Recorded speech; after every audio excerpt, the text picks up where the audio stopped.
శ్రీ గణేశాయ నమః. ఓం శ్రీ సరస్వత్యై నమః. ఓం శ్రీ సాయినాథాయ నమః.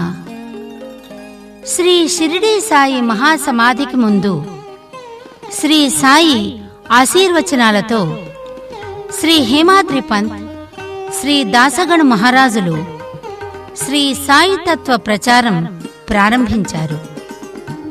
ఆ తర్వాత ఎందరో సాయి భక్తులు శ్రీ సాయి తత్వ ప్రచారం కొనసాగించుతూ వచ్చారు. కొందరు రచనల ద్వారా, కొందరు కీర్తనల ద్వారా, మరికొందరు ఉపన్యాసాల ద్వారా శ్రీ సాయి తత్వ ప్రచారం కొనసాగించుతున్నారు. ప్రస్తుత కాలంలో ఉపన్యాసాల ద్వారా శ్రీ సాయి తత్వ ప్రచారం కొనసాగిస్తున్న సాయి భక్తులలో శ్రీ సాయికి బానిసైన శ్రీ రావాడ గోపాలరావు గారు ఒకరు. వీరు 1946లో శ్రీ రావాడ వెంకటరావు మరియు శ్రీమతి రావాడ వెంకటరమణమ్మ పుణ్యదంపతులకు జన్మించారు.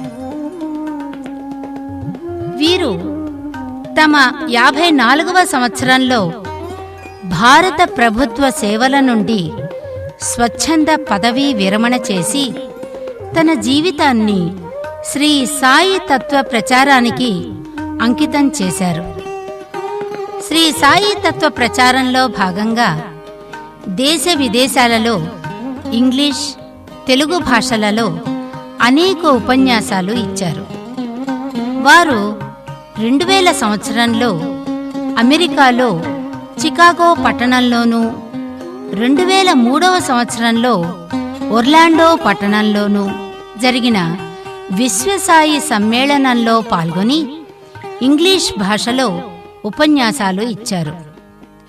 వారు తమ ఉపన్యాసాలలో అనేక ఆధ్యాత్మిక గ్రంథాల నుండి ఉదాహరణలను శ్రీ సాయి సచ్చరిత్రలో శ్రీ హేమాద్రి పంతుగారు తెలియచేసిన వివరాలను క్రోడీకరించుతూ మరియు తన స్వంత ఆలోచనలను ప్రస్తావించుతూ ఉపన్యాసాలను కొనసాగించడం వారి ప్రత్యేకత. శ్రీ షిరిడీ సాయి తత్వంలోని నిగూఢార్థాలు ఇప్పుడు విందామా?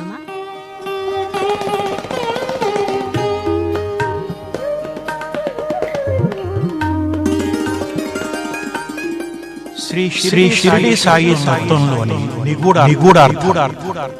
శ్రీ గణేశాయ నమః. శ్రీ సరస్వతే నమః. శ్రీ సమర్థ సద్గురు సాయినాథాయ నమః. శ్రీ సాయి సచ్చరిత్ర 11, 15 అధ్యాయాల్లో బాబా తాను తన భక్తులకు సేవకులమని చెప్పారు. మరి తాను అందరి హృదయాల్లోనూ నివసిస్తున్నాను అని కూడా చెప్పారు. అందుచేత ముందుగా ఈ సాయి యొక్క బానిస నమస్కారాలు స్వీకరించమని వేడుకుంటున్నాను. ఈ నా ఉపన్యాసానికి మూల విషయాలను శ్రీ హేమాద్రి పంత్ మరియు శ్రీ ఆర్థర్ ఆస్బర్నోవ్ రాసిన సాయి సచ్చరిత్రల నుండి స్వీకరించాను. బాబా మాటల్లోని నిగూఢార్థాలను తెలుసుకోవటానికి నేను చేసిన కృషి ఈనాటి ఈ ఉపన్యాసం. నిగూఢార్థాల పేరుట నేను చెప్పబోతున్న ఈ విషయాలన్నీ నా సొంత ఆలోచనలు మాత్రమే అని ముందుగా మీ అందరికీ తెలియపరుస్తున్నా. శ్రీ సాయి ఏకాదశ సూత్రాల్లో ఒక ముఖ్య సూత్రము మరియు సాయి సచ్చరిత్ర 25వ అధ్యాయంలోని బాబా అన్న మాటలు, నా సమాధి నుండి నా ఎముకలు మాట్లాడాయి, నా సమాధి నా భక్తుల కష్టాలను తీరుస్తుంది. ఇది ఎట్లా సాధ్యం?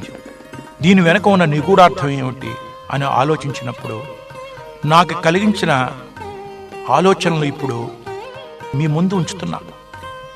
ఈ నా ఆలోచనలకు శ్రీ షిరిడీ సాయి యొక్క సమాధి మందిరంలోని ఎముకలలోని శక్తి వరకే పరిమితం చేస్తున్నా. మన పురాణాలు, ఇతిహాసాలలోని సత్పురుషులు మరియు రాజుల శరీరాల్లోని ఎముకల యొక్క గొప్పతనాన్ని ముందుగా గుర్తు చేసుకుందాం. రాక్షసులను ఓడించడానికి దేవతల రాజు ఇంద్రుడు దధీచ మహర్షి యొక్క వెన్నెముకను వజ్రాయుధంగా వాడుకున్న విషయం మనందరికీ తెలిసిందే. మహాభారతంలో కౌరవుల పక్షాన నిలబడి కౌరవుల పతనానికి మూలపురుషుడైనటువంటి అనేవాడు శకుని. శకుని తన తండ్రి మరణానంతరము ఆయన శరీరంలోని పక్క ఎముకలతో పాచికలు తయారు చేయించుకుని ధర్మరాజును జూదంలో ఓడించి మహాభారత యుద్ధానికి నాంది పలికాడు మరియు కౌరవుల నాశనానికి కారకుడయ్యాడు. ఈ 2 ఉదాహరణలలో లోకశ్రేయస్సు కొరకు సత్పురుషుల శరీరంలోని ఎముకలు ఉపయోగపడ్డాయి. వైద్యశాస్త్రపరంగా ఎముకల యొక్క నిర్మాణం మరియు ఎముకల ప్రాధాన్యత ఇప్పుడు మనం తెలుసుకుందాం. ఎముకలలో మూల పదార్థాలు కాల్షియం మరియు ఫాస్ఫేట్లు. మానవ శరీరంలోని ఎముకలు శ్మశానంలోని చితిలో 1000 డిగ్రీల సెంటీగ్రేడ్ ఉష్ణతలో కాల్చబడినప్పుడు ఆ ఎముకలన్నీ 1 గంట వ్యవధిలో బూడిదిగా మారిపోతాయి. అదే మానవ శరీరాన్ని కర్రపెట్టెలో భద్రపరిచి భూమిలో సమాధి చేసినప్పుడు అక్కడ ఉండే ఉష్ణతలో ఎముకలు పొడిగా మారటానికి సుమారు 600 సంవత్సరాలు పడుతుందని శాస్త్రవేత్తలు చెప్తున్నారు. ఈ విధంగా ఎముకలు పొడిగా మారే స్థితినే ఇంగ్లీష్లో బయోడిగ్రేషన్ ప్రాసెస్ అని అంటారు. తర్వాత ఆ ఎముకల పొడి నూతన శక్తికి నాంది అవుతుంది. ఎందుచేతంటే energy can neither created nor destroyed, it can change its form only అనే సిద్ధాంతం మనందరికీ తెలిసిందే. దీనినే మనం అందరూ తెలుగు భాషలో శక్తికి ఆది లేదు మరియు అంతము లేదు అని చెప్పుకుంటాం. శ్రీ షిరిడీ సాయి 1918 అక్టోబర్ 15వ తారీఖు విజయదశమి నాడు మహాసమాధి చెందినారు. కానీ 1918 అక్టోబర్ 16వ తారీఖున శ్రీ షిరిడీ సాయిబాబా గారి పార్థివ శరీరాన్ని బూటీవాడలో భూగృహంలో సమాధి చేశారు. అందుచేత బాబా గారి సమాధిలోని ఎముకలు 600 సంవత్సరాల తర్వాత నూతన శక్తిగా మారుతుంది అని చెప్పడానికే ఈనాటి నా ఉపన్యాసంలో నా సొంత ఆలోచనలన్నీ మీ ముందు ఉంచుతున్నాను. ఈ నా ఆలోచనలు మీ అందరిలోనూ తిరిగి ఆలోచనలు రేకెత్తించగలిగితే అది నా అదృష్టంగానే భావిస్తున్నాను. ధులియా కోర్టులో న్యాయస్థానంలో శ్రీ సాయి అన్న మాటలు ఒకసారి గుర్తు చేసుకుందాం. తన పేరు సాయిబాబా అని అంటారేనే అన్నారు. తన తండ్రి పేరు కూడా సాయిబాబా అన్నారు. తన వయస్సు లక్షల సంవత్సరాలు అని అన్నారు బాబా. తన కులము దైవ కులం అన్నారు. తన మతం కబీర్ మతము అన్నారు. బాబా తన సచ్చరిత్ర 28వ అధ్యాయంలో మేఘునితో అన్న మాటలు మళ్ళీ గుర్తు చేసుకుందాం. మేఘ, నాకు రూపం లేదు, నేను సర్వాంతర్యామిని. మరి 14వ అధ్యాయంలో ఆత్మారాం తర్కడ్ భార్య నుండి అరిషడ్ వర్గాలను 6 రూపాయలుగా కోరారు బాబా. 18వ అధ్యాయంలో హేమాద్రి పంత్ ద్వారా శ్యామ యొక్క 15 నమస్కారాలను 15 రూపాయలుగా అంగీకరించారు బాబా. 42వ అధ్యాయంలో బాబా గారు లక్ష్మీబాయి షిందేకు తన మహాసమాధికి ముందు 9 రూపాయలు ఇచ్చి ఆమెకు నవవిధ భక్తిని బోధించారు. మరి అటువంటి అప్పుడు 32వ అధ్యాయంలో బాబా స్వయంగా అన్న మాటలు, నేను బాలుడిగా ఉన్నప్పుడు నా నేత పనికి నా యజమాని నాకు 600 రూపాయల జీతం ఇచ్చినారు. అంటే బాబా 16 సంవత్సరాలు బాలుడిగా లేకపోతే 20 సంవత్సరాలు యువకుడిగా ఉన్నప్పుడు, అంటే క్రీస్తు శకం 1854 లేక 1858లో నెలకు 600 జీతం సంపాదించారా? ఇది అసాధ్యం. ఆ రోజుల్లో బొంబాయిలోని బ్రిటిష్ గవర్నర్ జనరల్కి నెలకు 500 జీతమే ఉండేది. మరి బాబాగా 600 రూపాయల జీతం ఎవరిచ్చారు? ఒక్కసారి ఆలోచిద్దాం. 32వ అధ్యాయంలో బాబా అన్న మాటలను పరిశీలిద్దాం ఇంకొకసారి. నా చిన్నతనంలో భుక్తి కొరకు వెతుకుచూ బీడ్గా వెళ్ళాను. అక్కడ నాకు బట్టలపై చేయు అల్లిక పని దొరికింది. శ్రమనక కష్టపడి పనిచేశాను. నా యజమాని నా పనికి సంతోషించాడు. నాకంటే పూర్వం 3 కుర్రవాళ్ళు పనిలో ఉన్నారు. మొదటివానికి 50, రెండోవానికి 100, మూడోవానికి 150. నాకు ఈ 3 మొత్తాలకు రెండింతలంటే 600 రూపాయల జీతం ఇచ్చాను. నా తెలివితేటలు చూసి యజమాని నన్ను ప్రేమించి నన్ను మెచ్చుకుని నిండు దుస్తులు ఇచ్చి నన్ను గౌరవించి తలపాగా సెల్లా ఇచ్చాడు. వాటిని వాడకుండా జాగ్రత్తగా దాచుకున్నాను నేను. మానవుడిచ్చింది త్వరలో నశించిపోతుంది, దైవం ఇచ్చింది శాశ్వతంగా నిలిచిపోతుంది. ఇక నా సంగతి ఏమిటి? ఈ శరీరం మట్టిలో కలిసిపోతుంది, ఊపిరి గాలిలో కలిసిపోతుంది. ఇట్టి అవకాశం తిరిగి రాదు. నేను ఎక్కడికో పోయేదను, ఎక్కడో కూర్చుండగను.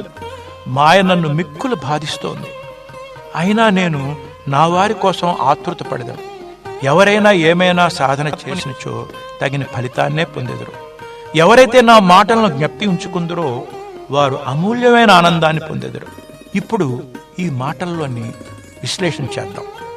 బట్టలపై అల్లిక పనిలోని నిగూఢార్థం ఏమిటి అంటే మానవ జీవితాల్ని సన్మార్గంలో పెట్టడం అని అర్థం. యజమాని అంటే భగవంతుడు. మరి ఆ ముగ్గురు కుర్రవాళ్ళెవరు? శ్రీ సాయి జన్మకు ముందు సాయి యొక్క 3 జన్మలు, తర్వాత 600 రూపాయలు భగవంతుడు శ్రీ సాయికి ఇచ్చి, అంటే అర్థం ఏమిటి? 600 సంవత్సరాలకి జన్మ ఇచ్చారు. ఆ జన్మతో ఆయనకి ఇచ్చిన కీర్తి మరియు ఆయన శక్తి అని అర్థం. మానవుడు ఇచ్చింది ఏదైనా సరే అది నశించిపోతుంది. భగవంతుడు ఇచ్చిందే శాశ్వతంగా నిలిచిపోతుంది. భగవంతుడు బాబాకి ఇచ్చింది తలపాగా మరియు సెల్ల, అంటే కీర్తి మళ్ళీ శక్తి, అవే సదా నిలిచిపోతుంది. బాబా తన శరీరం ఏనాటికైనా మట్టిలో కలిసిపోతుందనే చెప్పారు. తన ఊపిరి గాలిలో కలిసిపోతుంది అని అన్నారు. ఇట్టి అవకాశం మళ్ళీ రాదు అంటే ఈ జన్మ మళ్ళీ రాదని అర్థం. నేను ఎక్కడికో పోయేదను అంటే ఈ జన్మ తర్వాత తిరిగి నూతన జన్మ ఎత్తడానికి వెళ్ళిపోతాను. ఎక్కడో కూర్చుండదునంటే ఎక్కడో మళ్ళీ నూతన జన్మ ఎత్తుతాను. నా వారి కోసం ఆతృత పడదను అంటే తిరిగి నూతన జన్మ ఎత్తిన తర్వాత కూడా గత జన్మలోని తన భక్తులను మర్చిపోనని అర్థం. ఇప్పుడు శ్రీ సాయి సచ్చరిత్రలో బాబా స్వయంగా తన భక్తుల గురించి అన్న మాటల్ని మనం గుర్తు చేసుకుందాం. శ్యామాతో తనకు 72 జన్మల అనుబంధం ఉందన్నారు. లక్ష్మీ కాపర్డేతో 5 జన్మల అనుబంధం చూపించారు. దురంధర సోదరులతో 600 సంవత్సరాల అనుబంధం ఉందని చెప్పారు. ఆర్బి పురంధరేతో 700 సంవత్సరాల అనుబంధం ఉందని చెప్పారు. ఎవరైతే నా మాటలు వారు సదా ఆనందాన్ని పొందేదన్నారు బాబా. అన్యోపదేశంగా అరిషడ్ వర్గాలను, నమస్కారాలను, నవవిధ భక్తిని రూపాయలతో పోల్చినప్పుడు మరి ఈ 600 రూపాయలు దేంతో పోల్చారు అనేది మనం ఆలోచించాలి. 32వ అధ్యాయంలోని బాబా మాటలను నేను మీకు ఇంతకు ముందే చెప్పాను. బాబా తన మతం కబీర్ అన్నారు. కబీర్ క్రీస్తు శకం 1398లో జన్మించారు. కబీర్ క్రీస్తు శకం 1518లో మహాసమాధి చెందారు. అంటే 120 సంవత్సరాలు కబీర్ జీవించారు. శ్రీ సాయిబాబా క్రీస్తు శకం 1838లో జన్మించి ఉండవచ్చును అని హేమాద్రి పంతు శ్రీ సాయి సచ్చరిత్రలో వ్రాశారు. మనం ఇప్పుడు క్రీస్తు శకం 1838 నుండి వెనక్కి వెళదాం. బాబాకు ముందు 3 బాలురు నేత పని చేసి ఉన్నారు. వారికి యజమాని అంటే భగవంతుడిచ్చిన జీతాల ప్రకారం వారి వయస్సును తెలుసుకుందాం. 3వ కుర్రవాడు క్రీస్తు శకం 1688లో జన్మించి ఉండవచ్చును. అలాగే 2వ కుర్రవాడు క్రీస్తు శకం 1588లో జన్మించి ఉండవచ్చును. ఇకపోతే మొదటి కుర్రవాడు క్రీస్తు శకం 1538లో జన్మించి ఉండవచ్చును. కబీరు క్రీస్తు శకం 1518లో మహాసమాధి చెందాడు. అంటే ఆయన ఎముకలలోని శక్తి క్రీస్తు శకం 1518 నుంచి క్రీస్తు శకం 1538 వరకు ఉండి ఉండవచ్చును. కారణం ఆయన మహాసమాధి చెందిన తర్వాత ఆయన పవిత్ర శరీరాన్ని భూమిలో సమాధి చేయలేదు, శ్మశానంలో దహనం కూడా చేయలేదు. ఆయన పవిత్ర శరీరాన్ని గంగా నదిలో వదిలేశారు.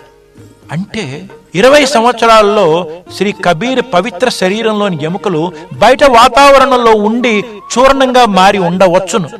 ఆ 20 సంవత్సరాల తర్వాత భగవంతుడు 4 కుర్రవాళ్లకు నేత పని అంటే మానవులను సన్మార్గంలో పెట్టే పని ఇచ్చారు. ఆ 4 కుర్రవాళ్లలో శ్రీ సాయిబాబా 1838లో జన్మించి ఉండవచ్చును. వారికి 600 సంవత్సరాల శక్తి మరియు కీర్తిని ఇచ్చారు. మనందరికీ తెలుసు, మానవ శరీరం సగటున 100 సంవత్సరాల కంటే ఎక్కువ జీవించదు. ప్రాణం పోయిన తర్వాత శరీరాన్ని పెట్టెలో పెట్టి భూమిలో భద్రపరిస్తే ఆ శరీరంలోని ఎముకలు 600 సంవత్సరాలు తమ ఆకారాన్ని, శక్తిని నిలబెట్టుకుంటాయని శాస్త్రజ్ఞులు చెప్తున్నారు. బాబా క్రీస్తు శకం 1838లో జన్మించి ఉండవచ్చునని హేమాద్రి పంత్ వ్రాశారు. భగవంతుడు నేత పనిలోని 4వ కుర్రవాడైన బాబాకు 600 సంవత్సరాల శక్తిని, కీర్తిని ఇచ్చారు భగవంతుడు. అంటే క్రీస్తు శకం 1838 నుండి 600 సంవత్సరాలు అంటే క్రీస్తు శకం 2438 సంవత్సరం వరకు బాబా శక్తి, కీర్తి నిలిచి ఉంటాయి. నిజానికి బాబా శరీరం క్రీస్తు శకం 1918లో వదిలేసిన, ఆయన శరీరం మట్టిలో కలిసిపోయినా, ఆయన ఎముకల్లోని శక్తి క్రీస్తు శకం అంటే రాబోయే 2438 వరకు నిలిచి ఉంటుంది. ఆ తర్వాత ఎముకలు పొడిగా అంటే చూర్ణంగా మారిపోయిన తర్వాత నూతన శక్తిని పొందుతుంది. కారణం సాయి శక్తికి ఆది లేదు, అంతము లేదు. దానికి సాక్ష్యం ఆయన ధులియా కోర్టులో తన వయస్సు లక్షల సంవత్సరాలని చెప్పటమే. Energy neither it can be created nor can be destroyed అనే సత్యం మనందరికీ తెలుసు. ఇప్పుడు శక్తి రూపాంతరం గురించి మాట్లాడుకుందాం. సౌరశక్తిని మనం విద్యుత్ శక్తిగా మార్చుకుని మన ఇంట్లో విద్యుత్ దీపాలు వెలిగించుకుంటున్నాం. వాయుశక్తిని ఉపయోగించి జనరేటర్స్ తిరిగేలా చేసి దాని ద్వారా లభిస్తున్న విద్యుత్ శక్తిని మన నిత్య అవసరాలకి వాడుకుంటున్నాం. అలాగే జలపాతాల ద్వారా లభిస్తున్న శక్తి ద్వారా పెద్ద జనరేటర్లు తిరిగేలా చేసి దాని ద్వారా మనకు లభించే విద్యుత్ శక్తితో ఉష్ణశక్తిగాను యాంత్రిక శక్తిగాను మార్చుకుంటున్నాం. అందుచేత భవిష్యత్తులో అంటే క్రీస్తు శకం 2438లో శ్రీ షిరిడి సాయి సమాధి మందిరంలోని శ్రీ సాయి ఎముకల నుండి వెలువడే నూతన శక్తి ఆయన భక్తులకు ఉపయోగపడుతుంది. ఇవన్నీ నా సొంత ఆలోచనలు మాత్రమే. కానీ శ్రీ షిరిడి సాయిబాబా తన జీవిత చరిత్ర 3వ అధ్యాయంలో స్వయంగా అన్న మాటలు ఒక్కసారి విందాం. ఈ సృష్టికి మూలమైన జగన్మాత నేనే అంటే శ్రీ సాయి శక్తి స్వరూపం. ఈ సాయి శక్తికి అంతం లేదు అని మనం అందరం గుర్తించుకోవాలి. అందుచేత శ్రీ సాయి సచ్చరిత్ర 25వ అధ్యాయంలో అన్న మాటలు, నా సమాధిలోని నా ఎముకలు మాట్లాడుతాయి, నా సమాధి నా భక్తులను సదా కాపాడుతుంది. ఇవి అక్షర సత్యాలు. ఇప్పుడు సాయిబాబా అనే పేరులో నిగూఢార్థం ఏదైనా ఉందా అని ఆలోచిద్దాం. ఆర్థర్ ఆస్బర్న్ తన పుస్తకంలో సాయి అంటే పారసీ భాషలో సాధువు అని అర్థమని, బాబా అంటే హిందీ భాషలో తండ్రి అని అర్థం అని అన్నారు. క్రీస్తు శకం 1858లో చాంద్ పాటిల్ పెండ్లివారితో కలిసి యువ ఫకీర్ షిరిడి వచ్చినప్పుడు మహిల్సాపతి వారిని ఆవో సాయి అని స్వాగతం చెప్పారు. ఆనాటి నుండే వారు సాయి బాబాగా పిలువబడుతున్నట్లుగా మనం అందరూ భావిస్తున్నాం. కానీ నా దృష్టిలో సాయి అనే పదం మన సనాతన ధర్మంలో లక్షల సంవత్సరాల నుండే వాడుకలో ఉంది. అదే మనం శ్రీ మహావిష్ణువుని శేషసాయి, మరి శ్రీకృష్ణ పరమాత్మని వటపత్ర సాయి అని పిలుస్తాం. ఇక్కడ సాయి అనే పదానికి 2 అర్థాలున్నాయి. ఒకటి శయనించేవాడు, రెండవది స్వామి. సాయి అనేది మన అందరికీ ఒక పవిత్ర నామం.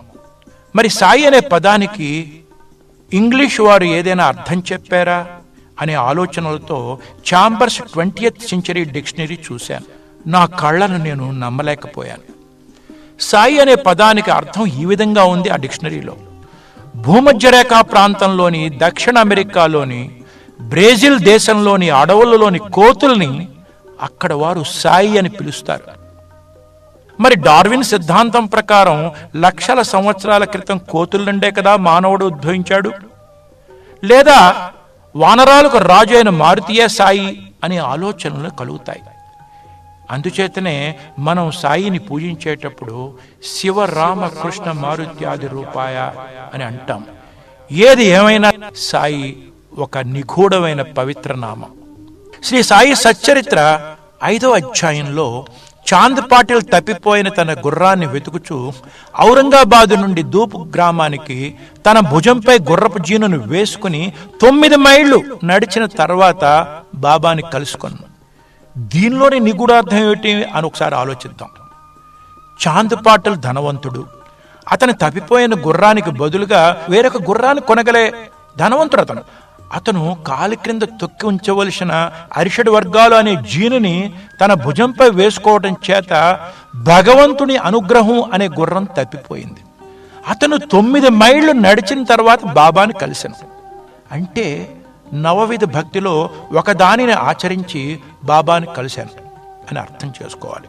మన సనాతన ధర్మంలో శ్రీ మహావిష్ణు అవతారాల్లోని ఒక అవతారం హయగ్రీవ అవతారం. హయగ్రీవుడు మహాజ్ఞాని, గుర్రం ముఖం కలవాడు. ఇక 21వ అధ్యాయంలో 9 ఉండల గుర్రపు లద్ది నీతి కథ చదువుదాం. ఈ కథలోని నిగూఢార్థానికి బాబా అంకిత భక్తుడు దాదా కేల్కరిచిన వివరణ ఒక్కసారి చూద్దాం. గుర్రం అనగా భగవంతుని అనుగ్రహం, 9 ఉండల లద్ది అనగా నవవిధ భక్తి. భక్తుడు నవవిధ భక్తుల్లో ఒకదానిని ఎన్నుకుని నమ్మకంతో ముందుకు నడిచితే భగవంతుడు ప్రత్యక్షమవుతాడు. చాంది పాటిల్ నవవిధ భక్తుల్లో ఒకదానిని ఎన్నుకుని జీవితంలో తాను పోగొట్టుకున్న భగవంతుని అనుగ్రహం అనే గుర్రాన్ని తిరిగి సాయిబాబా ద్వారా పొందగలిగారు అని మనం గ్రహించాలి. తర్వాత శ్రీ సాయి సచ్చరిత్ర 37వ అధ్యాయంలో చావడి ఉత్సవం తర్వాత బాబా తాత్యాతో అన్న మాటలు, తాత్యా నన్ను కాపాడు, నీకు ఇష్టమైతే రాత్రి వెళ్ళు, కానీ రాత్రి ఒకసారి వచ్చి నన్ను కనుక్కో. సర్వకాల సర్వావస్థలయందు తన భక్తులను కాపాడవలసిన బాబా ఒక సాధారణ మానవుడిగా మాట్లాడడం ఏమిటి? నిజానికి బాబా మాటల్లోని నిగూఢార్థం ఏమిటి అని ఒకసారి ఆలోచిద్దాం. శ్రీ సాయి రాత్రి వేళల్లో తన భక్తుల యోగక్షేమాలు తెలుసుకోవటానికి తన శరీరాన్ని ద్వారకామాయిలో వదిలి సూక్ష్మ రూపంలో ఇతర ప్రాంతాలకు వెళ్ళేవారు. అచ్చట తన భక్తుల కోసం భగవంతునికి ప్రార్థనలు చేసేవారు. అటువంటి సమయంలో ద్వారకామాయిలో ఇతరులు ప్రవేశించి తన ధ్యానాన్ని భంగం కలిగించకుండా తన అంకిత భక్తులను కాపలాగా ఉండమనేవారు. ఒకసారి నిమోన్ గ్రామంలో ఒక భక్తురాలు మరణంతో పోరాడుతున్నప్పుడు బాబా ఆనాటి రాత్రి అంతా ప్రార్థనలో గడపదలిచి మహిల్సాపతిని పిలిచి తన ధ్యానానికి భంగం కలగకుండా ద్వారకామాయిలో కాపలా కాయమన్నారు. ఎవరినీ లోనికి రానియవద్దని చెప్పారు. కానీ ఉదయం 6 గంటల సమయంలో కోపర్గాం నుండి తహసీల్దార్ గారు వస్తున్నారని వారి బంట్రోటు ద్వారకామాయిలోనికి వచ్చి మహిల్సాపతి మాటను లెక్క చేయకుండా శ్రీ సాయి ధ్యానానికి భంగం కలిగించారు. దానివల్ల నిమోన్ గ్రామంలో మరణంతో పోరాడుతున్న ఆ భక్తురాలు మరణించింది. బాబా ఈ సంఘటనకు మహిల్సాపతిని నిందించారు. ఇటువంటి సంఘటనలు పునరావృతం జరగకుండా బాబా రాత్రివేళలో తాను ధ్యాన స్థితిలో ఉన్నప్పుడు తాత్యా లేక మహిల్సాపతుల్లో ఒకరిని ద్వారకామాయిలో కాపలా ఉంచేవారు. తర్వాత ద్వారకామాయిలో మధ్యాహ్న వేళలో బాబా ఏకాంతంగా ఉన్నప్పుడు తన చినిగిన కఫనీని తానే స్వయంగా సూది దారంతో కుట్టుకునేవారు. అలాగే తన వద్దన్న పాత నాణాలను తన భక్తుల పేరు ఉచ్చరిస్తూ చేతు వేళ్లతో రుద్దేవారు. దీని వెనకున్న నిగూఢార్థం ఏమిటి? తన కఫనీపై చిరుగు పట్టినప్పుడే ఎక్కడో దూర ప్రాంతంలో ఉన్న తన భక్తుని జీవితంలో కష్టం వచ్చిందని అర్థం. బాబా ఆ భక్తునికి మేలు కొరకు తన చినిగిపోయిన కఫనీని తానే స్వయంగా సూది దారంతో కుట్టుకుని ఆ భక్తుని జీవితంలోని కష్టాన్ని తొలగించేవాడు. అదేవిధంగా తన ప్రియ భక్తులకు మంచి భవిష్యత్తు కోసం వారి పేర్లను ఉచ్చరిస్తూ తన వద్దనున్న పాత నాణాలను తన చేతి వేళ్లతో రుద్దుతూ ఉండేవాడు. తర్వాత శ్రీ సాయి మహాసమాధికి వారం రోజుల ముందు శ్రీ సాయి తన వద్ద అతి భద్రంగా ఉంచుకున్న ఇటుక ద్వారకామాయుడిని శుభ్రం చేస్తున్న ఓ భక్తుని చేతి నుండి జారిపడి 2 ముక్కలుగా అయినప్పుడు బాబా విచారంతో అన్న మాటలు, ఇది ఇటుక కాదు, నా అదృష్టమే 2 ముక్కలుగా విడిపోయింది. ఇది నా జీవితం తోడు నీడ. నా జీవితం నందు నాకు ఎంత ప్రేమో, ఈ ఇటుక మీద నాకు అంత ప్రేమ. ఈ రోజున అది నన్ను విడిచిపెట్టి వెళ్ళిపోయింది. మరి ఈ మాటల్లో ఉన్న నిగూఢార్థం ఏమిటి ఆలోచిద్దాం. ఇటుక 4 దిక్కులకి 4 మూలలకి సంకేతం. అంటే అష్టదిక్కులకు సంకేతం ఇటుక. శ్రీ సాయిని మనము ఆయనకు హారతి ఇచ్చేటప్పుడు దిగంబర దిగంబర అని హారతిస్తాం. ఇక్కడ దిగంబర అంటే దిక్కులను అంబరంగా ధరించిన వాడు అని అర్థం. ఇక మనందరికీ తెలుసు, ఇటుక తయారీలో పంచభూతాలైన భూమి, ఆకాశము, నీరు, వాయువు, అగ్నితో కూడి ఉంది. అలాగే మానవ శరీరం ఈ పంచభూతాలతో తయారైందే. మరి ఇక్కడ ఇటుక విరగటం అంటే పంచభూతాలను విడిపోవటం అని అర్థం. అదే బాబా మహాసమాధికి సంకేతం. ఇప్పుడు మళ్ళీ శ్రీ సాయి సచ్చరిత్ర 32వ అధ్యాయంలో బాబా తన మిత్రులతో కలిసి భగవంతుని వెతుకుచూ అడవిలో తిరుగుతున్నప్పుడు ఒక బంజారా యొక్క సహాయంతో తన గురువుని దర్శించగలిగాడు. ఆయన బాబాను ఒక నూతి వద్దకు తీసుకుని వెళ్ళి బాబా కాళ్లకు తాడును కట్టి నూతిలోని నీళ్లకు 3 అడుగుల ఎత్తులో ఉండేలాగా ఒక చెట్టుకు వేలాడదీసిరి. 4-5 గంటల తర్వాత తన పరిస్థితిని కనుగొన వచ్చిన తన గురువుతో, బాబా అన్న మాటలు వినండి. ఈ బావిలో తలక్రిందలుగా వేలాడుతున్న సమయంలో నేను ఆనందంలో మునిగి ఉన్నాను. ఆ ఆనందాన్ని నేను వర్ణించలేను. దీని వెనక ఉన్న నిగూఢార్థం ఏమిటి? నూతిలో తలక్రిందలుగా వేలాడబడటం అంటే శిశువు తల్లి గర్భంలో 9 నెలలు ఉండే స్థితి. నూతిలోని నీరుకు 3 అడుగుల ఎత్తులో ఉండడం అంటే త్రిగుణాలకు అతీతంగా తల్లి గర్భంలో ఉండటం. నిజానికి 9 నెలల తర్వాత శిశువు ఏడుస్తూ ఈ ప్రపంచంలో జన్మ తీసుకుని మానవుడిగా ప్రాపంచిక బాధల్లో కొట్టిమిట్టాడుతూ ఉంటాడు. అటువంటి సమయంలో గురువు తన శిష్యుడిని ఆధ్యాత్మిక ప్రపంచంలో తన గర్భంలో ఉంచుకుని రక్షణ ఇస్తాడు. ఈ మానవ లోకంలో అందరూ 9 నెలలు తమ తల్లి గర్భంలో ఆనందంగా ఉంటారు. కానీ సుఖమహాముని వంటి వారు తమ తల్లి గర్భంలో 16 సంవత్సరాల ఆనందంతో ఉండి తన తండ్రి వల్లెవేసే వేదాలను తన తల్లి గర్భంలోనే ఉండి విని ఆఖరికి తన తల్లి కోరికపై ఆమె గర్భం నుండి బయట ప్రపంచంలోనికి అడుగుపెట్టిన సంగతి మనందరికీ తెలిసిందే. ఈ విధంగా తల్లి గర్భంలో బిడ్డ పొందే ఆనందాన్ని బాబా తన శిష్యులకు ఆధ్యాత్మిక రంగంలో ప్రసాదించేవారు. తర్వాత శ్రీ సాయి ద్వారకామాయిలో ఖండయోగం మరియు ధౌతి చేసేవారు. దీని వెనుక ఉన్న రహస్యం ఏమిటి? శ్రీ సాయి తన భక్తుల వ్యాధులను తాను స్వీకరించేవారనే విషయం మనందరికీ తెలుసు. ఉదాహరణగా చెప్పాలంటే ఆయన భీమాజీ పాటిల క్షయవ్యాధిని, తర్వాత నల్లకుక్క రూపంలో లక్ష్మి గుడి దగ్గరికి వెళ్ళి పెరుగన్నం తిని బాలాజీ షింపే మలేరియా జ్వరాన్ని, కాపడ్దే కుమారుని ప్లేగు వ్యాధిని, డాక్టర్ పిళ్ళే నారుకురుపు వ్యాధిని స్వీకరించారు. ఈ విధంగా భక్తుల వ్యాధులను అనుభవించిన తర్వాత తన శరీరాన్ని ఖండయోగము మరియు ధౌతి ద్వారా శుభ్రం చేసుకునేవారు. ద్వారకామాయిలో దీపాలు వెలిగించటానికి నూనె లభించినప్పుడు బాబా నీటితో దీపాలు వెలిగించరు. దీని వెనుకున్న నిగూఢార్థం ఏమిటి? షిరిడిలోని వర్తకులు బాబాకు దీపాలు వెలిగించటానికి నూనె ఇవ్వడానికి నిరాకరించినప్పుడు బాబా భగవంతునిపై అచంచలమైన విశ్వాసంతో తన యోగశక్తి ద్వారా నీటిలోని హైడ్రోజన్ మరియు ఆక్సిజన్లను విడదీసి హైడ్రోజన్ దీపాలు వెలిగించి ద్వారకామాయిలో దీపాల కాంతిని చూపించారు. ఎలాగంటే రసాయన శాస్త్రంలో నీటిని 940 డిగ్రీల సెంటీగ్రేడ్లో ఉన్న నికెల్ కెటలిస్ట్ మీద జల్లినప్పుడు ఆ ఆవిరిలో హైడ్రోజన్ మరియు ఆక్సిజన్లు విడదీయబడతాయి. అలాగ విడదీయబడిన నీటిలో హైడ్రోజన్ శాతం ఎక్కువగా ఉంటుంది. ఆ హైడ్రోజన్తోనే బాబా దీపాలు వెలిగించారు. బాబా మనందరికీ దీని ద్వారా చెప్పింది ఏమిటంటే భగవంతునిపై నమ్మకం ఉంచి తన భక్తులందరూ స్వశక్తి మీద జీవించాలి అనే సందేశాన్ని ప్రసాదించారు. ద్వారకామాయిలో బాబా తన భక్తుల్లో ఒకరైన బివి దేవుని పిలిచి, నా గుడ్డపీలుకును ఎందుకు దొంగిలించడానికి ప్రయత్నిస్తున్నావు? నేను నీకు జరీ సెల్లా ఇవ్వడానికి ఇక్కడ ఉన్నాను. అనవసరంగా బాలకరామన్ దగ్గరికి ఎందుకు వెళుతున్నావు? నన్నే అన్ని విషయాలు స్వయంగా అడిగి తెలుసుకో అని అన్నారు. ఈ మాటల్లో దాగి ఉన్న నిగూఢార్థం ఏమిటి?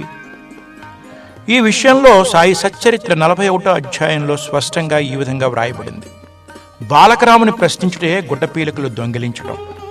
బాబాకి అట్టి వైఖరి ఇష్టం లేదు. ఏ ప్రశ్నకైనా సమాధానం ఇవ్వటానికి తాను సిద్ధంగా ఉన్నానన్నారు. ఇతరులను అడగటం అంటే బాబాకు అసలే ఇష్టం లేదు. అదే కాక ఇతరులను అడగకుండా బాబానే సర్వము అడిగి తెలుసుకోవాలి. ఇతరులను అడగటం, ప్రశ్నించడం నిష్ప్రయోజనం అని చెప్పారు. బాబా తనకు తన పటానికి తేడా లేదని చెప్పారు. అందుచేత మనము ఆయన పటాన్ని పూజించి ఆయన స్వయంగా హేమాద్రి పంతు ద్వారా వ్రాయించుకున్న బాబా జీవిత చరిత్ర పుస్తకం ద్వారా అన్ని విషయాలు తెలుసుకోవాలి. నేను 1989లో శ్రీ సాయి మార్గంలో ప్రయాణం ప్రారంభించినప్పుడు సాయి తత్వప్రచారకులం, గురువులు అని చెప్పుకుంటున్న వాళ్ళ దగ్గరికి వెళ్ళడం జరిగింది. ఆ రోజుల్లో నాకు ఒకనాటి రాత్రి కలలో బాబా దర్శనమిచ్చి, నేను నీకు నోట్ల కట్టలు ఇవ్వడానికి నీ ఇంటికి వస్తే నీవు చిల్లర నాణాలు అడుక్కుందుకు ఇతరుల ఇళ్లకు ఎందుకు వెళుతావు అని ప్రశ్నించారు. ఆనాటి నుండి నేటి వరకు నేను అన్ని విషయాలను బాబానే అడిగే అలవాటు చేసుకున్నా. ద్వారకామాయిలో శ్రీ సాయి అన్నదానం చేసేటప్పుడు స్వయంగా వంట చేసేవారు. తన చేతిని వేడివేడి అన్నం గుండిలో పెట్టేవారు. ఆ సమయంలో వారి చెయ్యి కాలలేదు. కానీ కమ్మరివాని పసిపాపను రక్షించడానికి బాబా తన చెయ్యిని దునిలో పెట్టగానే చెయ్యి కాలింది. ఎందువలన? శ్రీ సాయి నిస్వార్థంగా వంట చేసి అన్నదానం చేసేవారు. అన్నదాన ఫలం భగవంతునికి అర్పణ చేసేవారు. అందుచేత ఆయన వేడివేడి అన్నం గుండిలో చేయి పెట్టిన ఆయన చెయ్యి కాలలేదు. కానీ కమ్మరివాని పసిపాప కర్మవశాత్తు కొలిమిలో పడింది. ఆ పాప ఆమె కర్మఫలాన్ని అనుభవించాలి. కానీ ఆ పాప తల్లి తన పిల్లను కాపాడమని శ్రీ సాయిని ప్రార్థించింది. ఆ సమయంలో ఆ పసిపాప కర్మను బాబా స్వీకరించి ధునిలో చేయి పెట్టారు. అందుచేతనే బాబా చెయ్యి కాలింది. శ్రీ సాయి కొందరు భక్తుల చేత వారి అంత్యకాలంలో భాగవతం వినేలాగా చేసేవారు. మరి తాను మహాసమాధి చెందే ముందు రామ విజయం చదివించుకుని విన్నారు. ఈ తేడా ఎందుకు? సంసార బంధాలతో బాధపడుతున్న పరీక్షిత్ మహారాజుకు అంత్యకాలంలో సుఖమహాముని 7 రోజులు భాగవతం చదివి వినిపించి పరీక్షిత్ మహారాజుకు సద్గతిని ప్రసాదించారు. అలాగే తల్లిపై మమకారాన్ని వదిలిపెట్టలేని విజయానందుడనే మద్రాసు సన్యాసి చేత బాబా 2 సప్తాహాలు భాగవతం చదివించి ఆ సన్యాసికి సద్గతి ప్రసాదించారు. శ్రీ సాయి తన మహాసమాధి చెందే ముందు వజే అనే భక్తుని చేత 14 రోజులు రామ విజయం చదివించుకుని 1918 విజయదశమి నాడు మహాసమాధి చెందారు. స్వచ్ఛంద మరణం గలవారు ఆఖరి క్షణాల్లో రామ విజయం చదివి వినాలని బాబా చెప్పారు. తన భక్తుల అంత్యకాలంలో భాగవతం చదవాలని వారికి తెలియజేశారు. నావాడు ఎంత దూరంలో ఉన్నా పిచ్చుక కాలికి దారం కట్టి లాగినట్లుగా నా వాళ్లను నా దగ్గరకు లాక్కుంటాను అనేవారు బాబా. దీనిలోని నిగూఢార్థం ఏమిటి? ఒక్కసారి ఆలోచిద్దాం.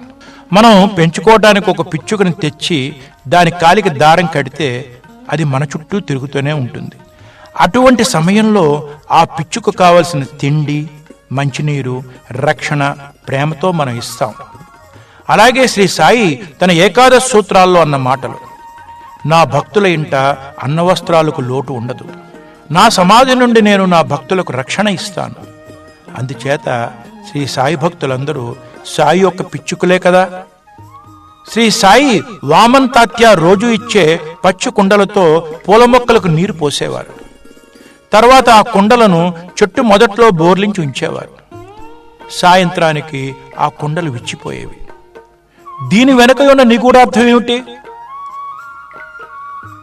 నీరు నింపడానికి కుండలు తయారు చేస్తాడు కుమ్మరి.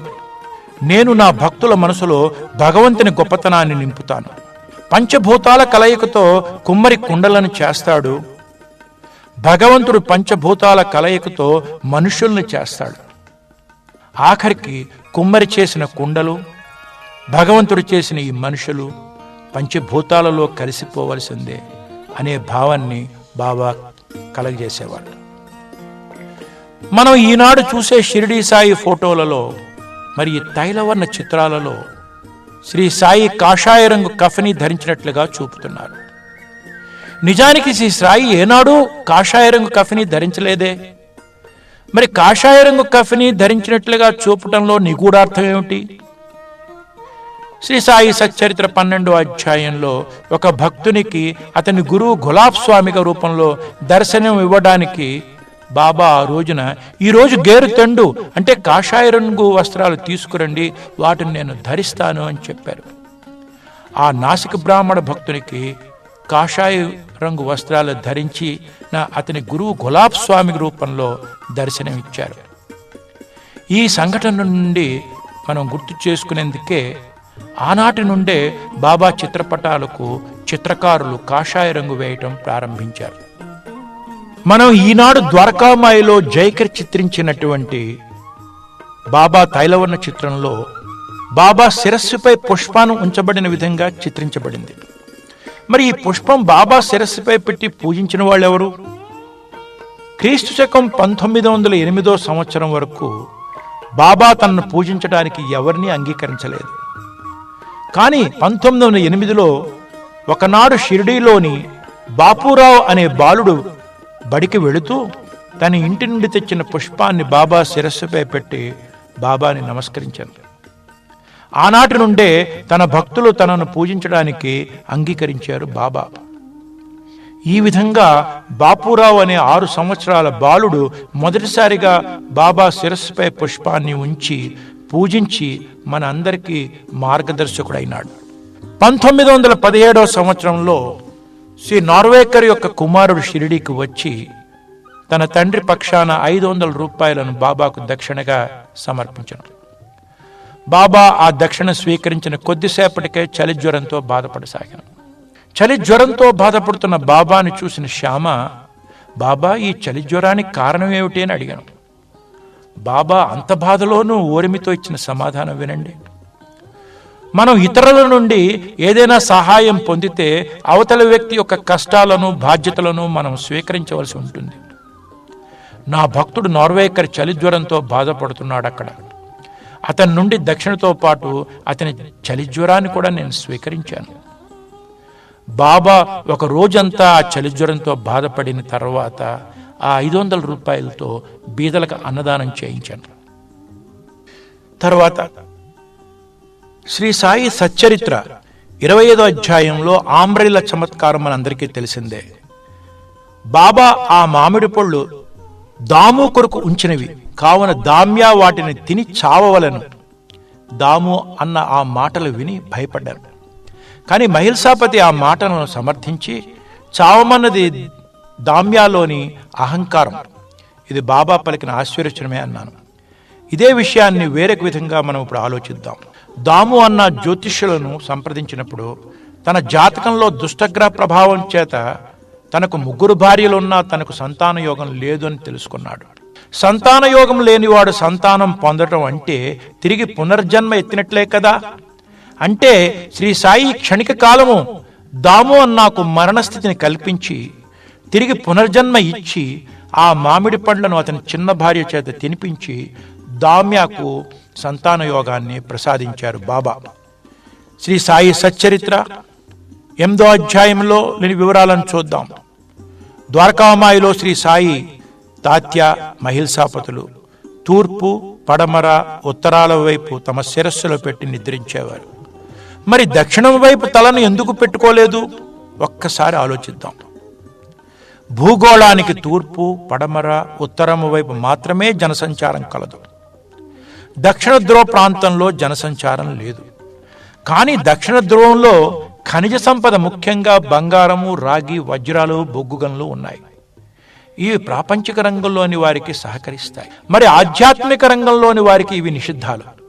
అందుచేతనే బాబా దక్షిణం వైపు తలను ఉంచి నిద్రించేవారు కాదు. శ్రీ సాయి సచ్చరిత్ర 18, 19 అధ్యాయాల్లో నా గురువు నా తలను గొరిగించి నా నుండి 2 కానులను దక్షిణగా అడిగారు. దీనిలోని అర్థం ఏమిటి ఒక్కసారి ఆలోచిద్దాం. శిష్యుని తలను గొరిగించటం అంటే వాళ్ళలోని అహంకారాన్ని తొలగించటం. 2 కానులు అడిగి తీసుకోవటం అంటే శ్రద్ధా సాబూరిలను కోరడం. దానికి బదులుగా గురువు శిష్యునికి అతని కష్ట సమయాలలో నేను నీకు తోడుగా ఉంటాను అని మాట ఇచ్చారు. నేడు మనము తిరుమలలో శ్రీ వెంకటేశ్వర స్వామి దర్శనానికి ముందు తలనీలాలు ఇవ్వడంలో అర్థం కూడా ఇదే. ఇక నాకు నచ్చిన నిగూఢత్వం లేని శ్రీ సాయి మాట మీకు చెప్తున్నా. నేను నా భక్తులకు ఇవ్వగోరేదే వారు కోరుతారు అనే ఆశతో ముందుగా ప్రాపంచికపరమైన వారి కోరికలన్నీ తీరుస్తాను. అందుచేత శ్రీ సాయిబాబాను ఆశీర్వచనాలతో ఈ ప్రాపంచిక బాధ్యతలను మనం పూర్తి చేసుకుని బాబా ఇచ్చే ఆధ్యాత్మిక సంపదను స్వీకరించి మన జీవిత గమ్యానికి మనమందరూ చేరుకుందాం. జై సాయిరామ్. శ్రీ సమర్థ సద్గురు సాయినాథ్ మహారాజ్ की సాయినాథ్ మహారాజ్ की సాయినాథ్ మహారాజ్ की